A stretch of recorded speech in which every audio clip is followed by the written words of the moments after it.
बिहार की राजनीति में फरवरी महीने की 2 तारीखें तो सभी को याद ही होंगी। पहली तारीख थी 20 फरवरी। इस दिन उपेंद्र कुशवाहा ने नई पार्टी बनाई थी जिसका नाम राष्ट्रीय लोक जनता दल रखा।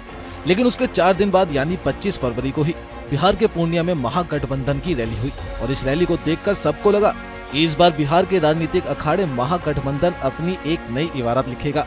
महागठबंधन का शोर सुन नीतीश कुमार को भी ये लगने लगा था कि अब दिल्ली दूर नहीं। और रैली में मौजूद सभी पार्टी और नेता मंच पर इस बात की गवाही दे रहे थे कि मिशन 2024 में बीजेपी को कड़ी टक्कर मिलने वाली है। लेकिन बीजेपी इस चक्रव्यूह को तोड़ना जानती थी और नीतीश जिस उपेंद्र कुशवाहा को महाभारत का अभिमन्यु समझने की भूल कर बैठे थे, उन्हें नहीं पता था कि बीजेपी ने अभिमन्यु नहीं बल्कि युधिष्ठिर को उतारा है जो चक्रव्यूह तोड़ने की कला में माहिर है। और ऐसा ही हुआ।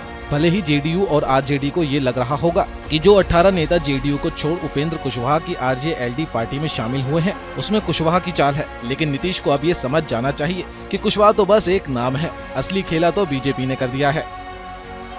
आज के प्रेस कॉन्फ्रेंस का एक बड़ा पार्ट है जिसमें जनता दल यूनाइटेड से बहुत सारे लोग, महत्वपूर्ण लोग जनता दल यूनाइटेड को छोड़कर राष्ट्रीय लोक जनता दल की सदस्यता स्वीकार कर रहे हैं। इसमें शामिल है श्री शंभुनाथ सिन्हा जो जनता दल यूनाइटेड के पूर्व के महासचिव प्रदेश में रहे हैं और प्रवक्ता, पूर्व प्रदेश महासचिव सह प्रवक्ता जनता दल यूनाइटेड प्रदेश इकाई में शंभुनाथ सिन्हा जी जाने पहचाने चेहरा है, सब आप सब लोग जानते हैं।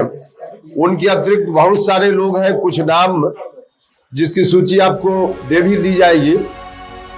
इस बात का अंदाजा इसी से लगाया जा सकता है कि जेडीयू से बगावत कर नई पार्टी बनाने के बाद उपेंद्र कुशवाहा एक बार फिर से एनडीए के साथ जा सकते हैं। इस बात को आप फिलहाल औपचारिकता के तौर पर देख सकते हैं, लेकिन ये बात भी किसी से छिपी नहीं है कि केंद्र सरकार ने उपेंद्र कुशवाहा को हाल ही में Y+ श्रेणी की सुरक्षा दी है।